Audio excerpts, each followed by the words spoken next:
பொதுவா எல்லாருக்குமே கனவுன்றது இருக்கும். கண்டிப்பா கனவு இல்லாதவங்க யாருமே இருக்க முடியாது. நம்ம எல்லாருமே அந்த கனவை நோக்கி தான் ஓடின்னு இருக்கோம். சரிங்களா?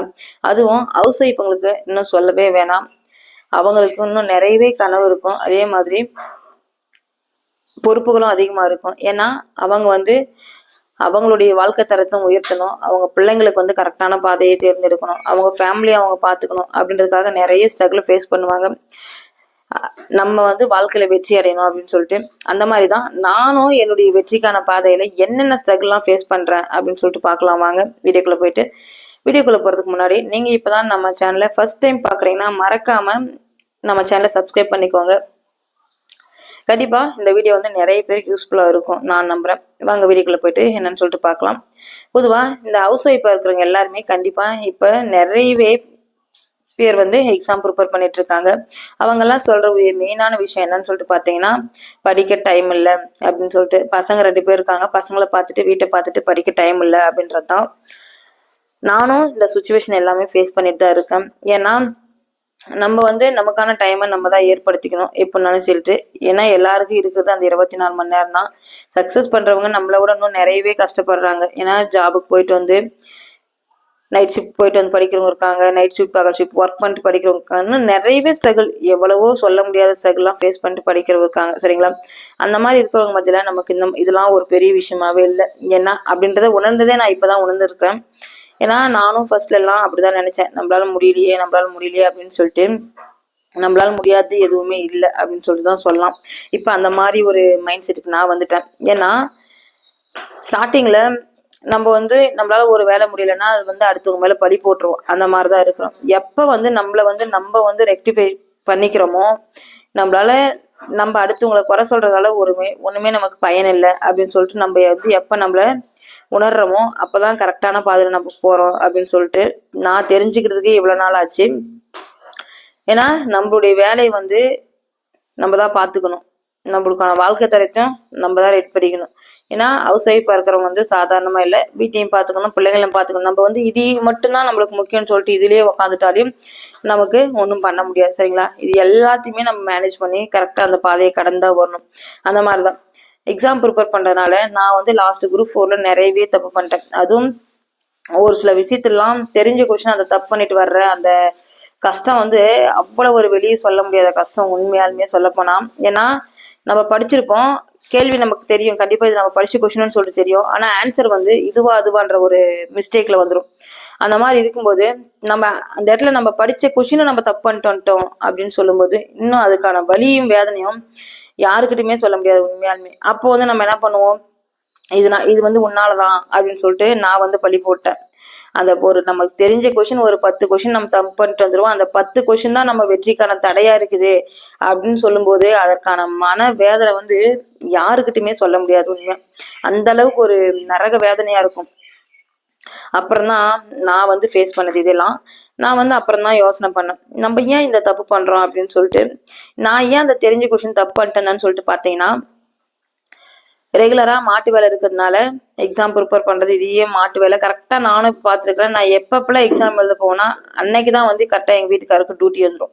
அவர் எழுந்து காலையிலே வந்து 5 o'clock டியூட்டிக்கு போயிடுவாரு. டியூட்டிக்கு போயிட்டு நான் என்ன பண்ணுவேன், மாட்டு வேலை 4 மாடு பாலை கறந்துட்டு மாட்டுக்கெல்லாம் அது குளுத்தி போட்டு அதுக்கு பாக்குற வேலை பார்த்துட்டு அதுக்கப்புறம் தான் நான் போவேன். பசங்களுக்கும் சமைச்சு வச்சுட்டு அவங்களுக்கு வேணுன்றது பண்ணி வச்சுட்டு அதுக்கப்புறம் தான் நான் போவேன் எக்ஸாமுக்கு. அப்படி போகும்போது என்னன்னு சொல்லிட்டு பாத்தீங்கன்னா 8:30 நம்ம எக்ஸாம் சென்டருக்குள்ள போகணும். அந்த ஒரு டென்ஷனே நமக்கு பதட்டம். அந்த ஒரு டென்ஷன் பதட்டத்திலேயே நம்ம படிச்சது எல்லாமே நம்ம மைண்ட் வந்து ஃபுல்லா பிளாங்க் ஆயிடுது. அப்ப என்ன ஆயிடுன்னு சொல்லிட்டு பாத்தீங்கன்னா, நம்ம தெரிஞ்ச கொஸ்டினே தப்பு பண்றது கண்டிப்பா நிறையவே சான்சஸ். ஏன்னா நான் வந்து என்னுடைய அனுபவத்துல 2 டைம் சேம் இதே தப்பு பண்ணிட்டு வந்திருக்கிறேன்.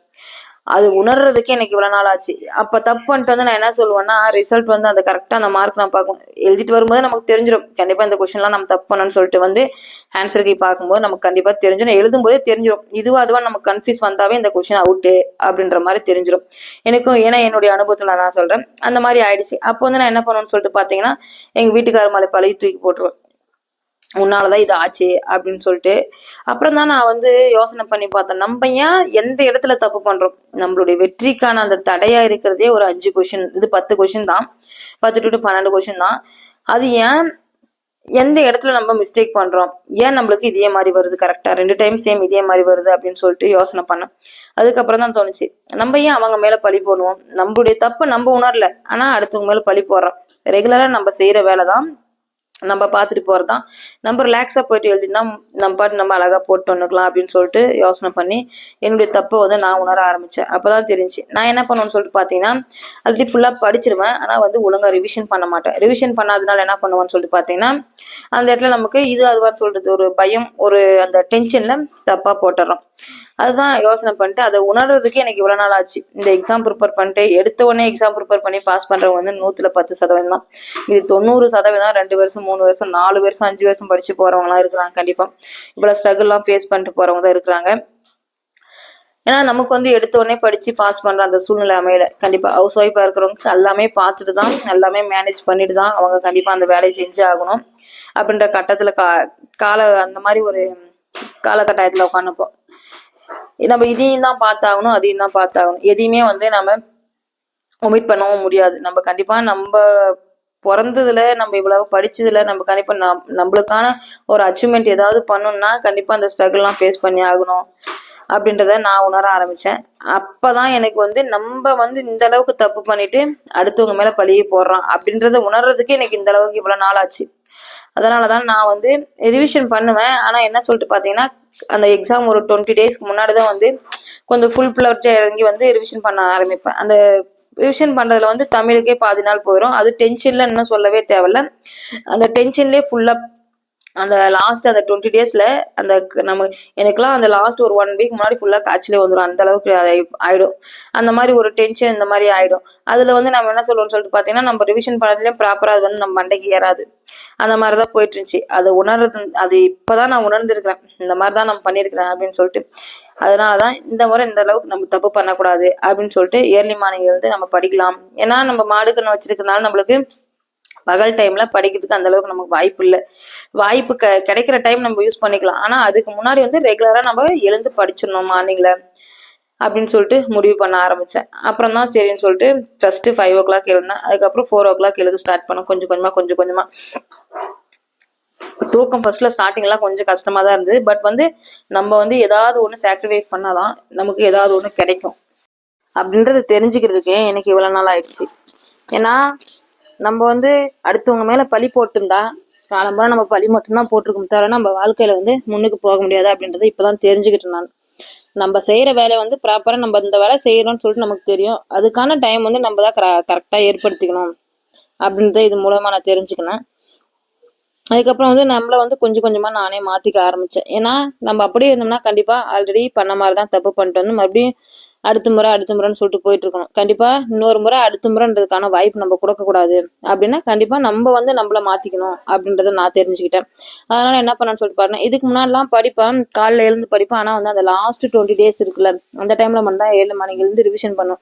அப்ப அந்த லாஸ்ட் 20 டேஸ்ல நம்ம எல்லாமே ரிவிஷன் பண்ண முடியுமா அப்படின்னு சொல்லிட்டு கேட்டா, படிச்சுதான் இருந்தாலும் கண்டிப்பா யாராலையும் முடியாது அப்புறம்னு சொல்லிட்டு பாத்தீங்கன்னா, அதனால நான் என்ன பண்ணேன், அது வந்து அந்த லாஸ்ட் 20 டேஸ்ல வந்து பாதி பயத்திலேயே போயிடும். இப்ப அதை யோசனை பண்ணேன், நம்ம இந்த தப்புலாம் பண்ணிருக்கிறோம், இந்த தப்புலாம் நம்ம கரெக்ட் பண்ணிக்கணும்னா கண்டிப்பா நம்ம வந்து நம்மளால முடியும் நம்மளாலையும் அப்படின்னு சொல்லிட்டு நான் என்னுடைய ஸ்டடிஸ் வந்து ஸ்டார்ட் பண்ண ஆரம்பிச்சேன். அப்ப வந்துதான் வந்து நம்ம ஏர்லி மார்னிங் எழுந்து படிக்கலாம். ஏன்னா நம்ம சொல்றது மெயினா டைம் இல்லை அப்படின்றது தான். ஏன்னா டைம் இல்லைன்னு சொல்லிட்டு நம்ம சொல்லிட்டு இருந்தா கண்டிப்பா முடியாது அப்படின்னு சொல்லிட்டு என்னுடைய ஸ்டடிஸ் வந்து ஏர்லி மார்னிங் வந்து ஸ்டார்ட் பண்ணேன். ஏன்னா ஏர்லி மார்னிங் வந்து நம்ம 1 hourக்குள்ளே கரெக்டா 1.5 hour படிக்க முடியும். அதுக்கு மேல வந்து நம்ம டீ வச்சு போட்டு குடிச்சிட்டு அதுக்கப்புறம் ரெஃப்ரெஷ் ஆயிட்டு குளிச்சுட்டு மறுபடியும் ஒரு 6:30க்கெல்லாம் வெளியே மாட்டு வேலை பார்க்க ஆரம்பிச்சிருவேன். அப்ப மாட்டு வேலை பார்க்கும்போது பசங்கள்லாம் அவங்களே எல்லாம் எழுப்பி அவங்களுக்கு டீ எல்லாம் போட்டு கொடுத்து முடிச்சுட்டு தான் அதுக்கப்புறம் அவங்களையும் கூப்பிட்டு வந்தேன். ஏன்னா நம்ம படிக்கிறன்றதுனால இதையும் விட முடியாது. நம்மளுடைய வருமானத்தையும் நம்ம பாத்துக்கணும்.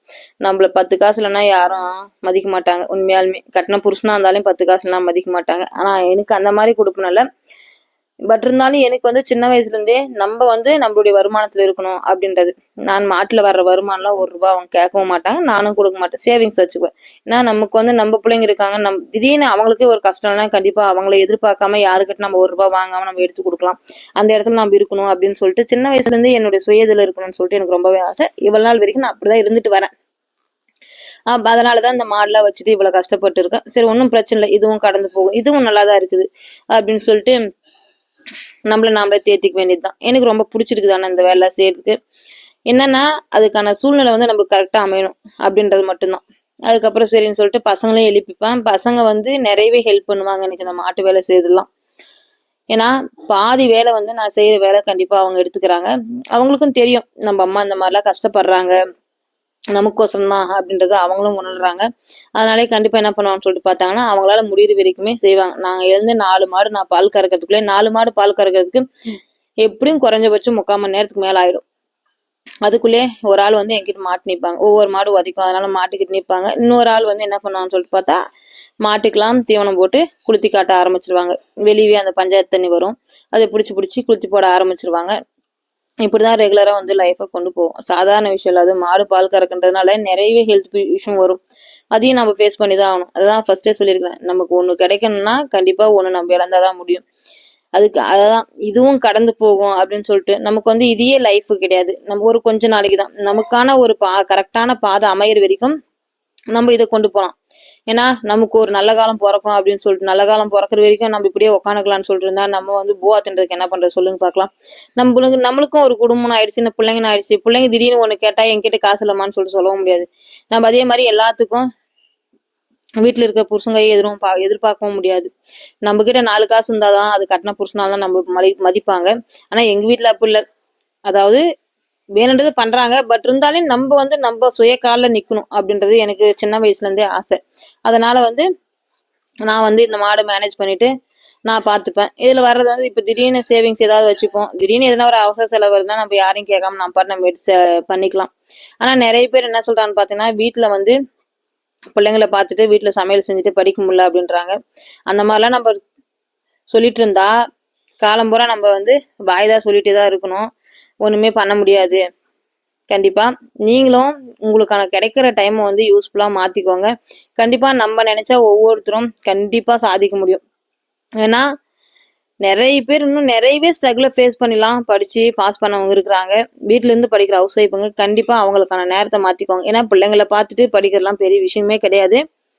கண்டிப்பா நிறைய பேர் சொல்லுவீங்க நீங்க என்ன அச்சீவ்மெண்ட் பண்ணிட்டீங்களா அப்படின்னு சொல்லிட்டு. கண்டிப்பா இல்ல, நானும் ஒரு நாளைக்கு அச்சீவ்மெண்ட் பண்ணுவேன். நிறைய பேர் என்னால காலைல எழுத முடியறதில்ல. அதே மாதிரி 2 பசங்க இருக்காங்க, 2 பசங்களை பார்த்துட்டு என்னால படிக்க முடியல அப்படின்றாங்க. 2 பசங்களை பார்த்துட்டு படிக்கிறதுலாம் பெரிய விஷயமே கிடையாது. அவங்களுக்கான ஒரு தனி வேலையை கொடுத்தா கண்டிப்பா அவங்க திணிப்பாங்க. அதுவும் ஒரு சில டைம் எல்லாம் நான் சமையல் கூட செய்ய மாட்டேன். ஏதாவது இது லெசன் முடிக்குன்னு சொல்லிட்டு உட்காந்தோம்னா இந்த டைம் இப்பெல்லாம் இருக்கிற டைம்ல கண்டிப்பா அதை உட்காந்து படிச்சுட்டு இருப்பேன். டைம் வந்து மாட்டு வேலை முடிச்சுட்டு ஹெவி ஆயிரும். மாட்டு வேலை முடிக்கிறதுக்கு மணி 9 மணி ஆயிடுது. அதுக்கு மேல நான் வந்து உட்காந்து படிக்க ஆரம்பிச்சிருவேன். காலைல டீ மட்டும் தான் பசங்களுக்கு போட்டு கொடுப்பேன். அதுவும் ஒரு சில டைம் எல்லாம் பாத்தீங்கன்னா வச்சுக்கோயேன், எங்க பாப்பா வந்து என்னை எதிர்பார்க்க மாட்டா. அவ பாட்டுக்கு அவ போயிட்டு சமையல் வேலை செய்ய ஆரம்பிச்சிருவா. பிள்ளைங்களுக்கு நாம அதெல்லாம் ரெகுலரா சொல்லி கொடுக்குறதில்ல. நம்ம செய்யற வேலையை பார்த்து பார்த்து பிள்ளைங்க கத்துக்கிறாங்க. கண்டிப்பா எத்தனை பேர் பிள்ளைங்க இப்படி வீட்டுல செய்வாங்கன்னு சொல்லிட்டு தெரியல. நிறைய பேர் செய்யறாங்க, கண்டிப்பா இல்லைன்னு சொல்றது இல்ல. இப்படி மாட்டு வேலை செஞ்சுட்டு இந்த மாதிரிலாம் ஹெல்ப் பண்றான்னு தெரியல. நான் ரொம்பவே லக்கின்னு தான் சொல்லுவேன். ஏன்னா பிள்ளைங்க இந்த மாதிரிலாம் என்னுடைய வேலையை வந்து ஷேர் பண்ணிக்கிறதுனால கண்டிப்பா இந்த கஷ்டம் அவங்களுக்கு கடைசி வரைக்கும் இருக்காது. ஒரு கொஞ்ச நாளைக்கு தான். நம்ம அதுக்கப்புறம் வந்து நமக்கான ஒரு நல்ல பாதை நம்மளுக்கு கண்டிப்பா போது நம்மளுடைய சுச்சுவேஷனும் மாறும். இப்படிதான் என்னுடைய ரெகுலர் டே ஒவ்வொரு நாளும் கொண்டு போய் இந்த மாதிரி வேலைலாம் முடிச்சுட்டு அதுக்கப்புறம் போயிட்டு ஒரு கொஞ்ச நாள் ரெஸ்ட் எடுப்பேன். ரெஸ்ட் எடுத்துட்டு பசங்களும் ஃப்ரீ ஆயிடுவாங்க. வெயில் அடிச்சு சுல்லுன்னு வந்துடும் 9 மணி. அது இப்ப ஏதோ பிள்ளைங்க வீட்டுல இருக்கிறதுனால கொஞ்சம் ஹெல்ப் பண்றாங்க. ஸ்கூலுக்கு போயிட்டாங்கன்னா இன்னும் சொல்லவே தேவையில்ல, 10 மணிக்கு மேல ஆயிடும். இந்த வேலைலாம் முடிச்சுட்டு நம்ம படிக்கணும் அப்படின்றது நம்ம உடம்பும் மனசும் ஒத்துழைக்காது. ஏன்னா டயர்ட் ஆயிடும். இந்த வேலை செஞ்சுட்டு நம்ம சமையல்லாம் செஞ்சு முடிச்சுட்டு வீட்டு வேலை செஞ்சு முடிக்கிறதுக்குள்ளே மணி 11 மணி 12 மணி பக்கம் ஆயிடும் நம்ம சாப்பிட்டு இதுன்றதுக்குள்ளே. அதுக்கப்புறம் உடம்பு ரொம்பவே டயர்டா அதுக்கு மேல நம்ம படிக்க முடியுன்றது சாத்தியம் இல்லாத வேலை. அதனாலதான் நான் காலையில ஏர்லி மார்னிங் 4 o'clock எழுந்து என்னுடைய ஸ்டடி ஸ்டார்ட் பண்ணி இப்படிதான் ரெகுலரா என்னோட டே கொண்டு போயிருக்கிறேன். ஏன்னா மாட்டு வேலை முடிக்கிறதுக்குள்ளே 9 மணி ஆயிடுதா. அதுக்கு மேல நம்ம போயிட்டு ஒரு கொஞ்ச நேரம் 10 நிமிஷம் உட்காந்துட்டு செஞ்சுட்டு அதுக்கு மேல நம்ம சமையல் வேலையும் பார்க்கணும். வீட்டு வேலைலாம் முடிச்சுட்டு அதுக்கு மேல சமையல் வேலை பார்க்கணும். அதுக்கு வந்து எப்படியும் 1 hour ஆயிடும். சமையல் வேலை பார்த்துட்டு அவங்களுக்கு பிள்ளைங்களுக்கு நல்லது கெட்டது வேணுன்றதெல்லாம் நம்ம பண்ணி கொடுத்துட்டு அதுக்கு மேல நம்மளுடைய ஸ்டடீஸ் கொண்டு போகணும் அப்படின்றது வந்து சாத்தியமில்லாத வேலை. பகல கிடைக்கிற டைம் கண்டிப்பா யூஸ் பண்ணிக்கலாம். இருந்தாலும் என்ன கேட்டா ஏர்லி மார்னிங் ஸ்டடீஸ் வந்து ரொம்ப பெஸ்ட்ன்னு சொல்லுவேன். நான் இப்படிதான் என்னுடைய ஸ்டடீஸும் என்னுடைய லைஃப்பும் கொண்டு போறேன். கண்டிப்பா ஹவுஸ் ஒய்ஃபா இருந்துட்டு படிக்கிறீங்களா, நீங்க எந்த மாதிரி படிக்கிறீங்கன்னு சொல்லிட்டு ஷேர் பண்ணுங்க. அவ்வளவுதான் ஃப்ரெண்ட்ஸ். இந்த வீடியோ பிடிச்சிருந்தா மறக்காம நம்ம சேனலை சப்ஸ்கிரைப் பண்ணிக்கோங்க, லைக் பண்ணுங்க. கண்டிப்பா ஹவுஸ் ஒய்ஃபா இருக்கிறவங்களுக்கு, அதுவும் பசங்களை பார்த்துட்டு படிக்க முடியல அப்படின்னு சொல்றவங்களுக்கு கண்டிப்பா இதை பார்த்தா ஒரு மோட்டிவேஷன் மாதிரி இருக்கும்னு நினைக்கிறேன். மறக்காம நம்ம சேனலை சப்ஸ்கிரைப் பண்ணிட்டு லைக் பண்ணுங்க, ஷேர் பண்ணுங்க.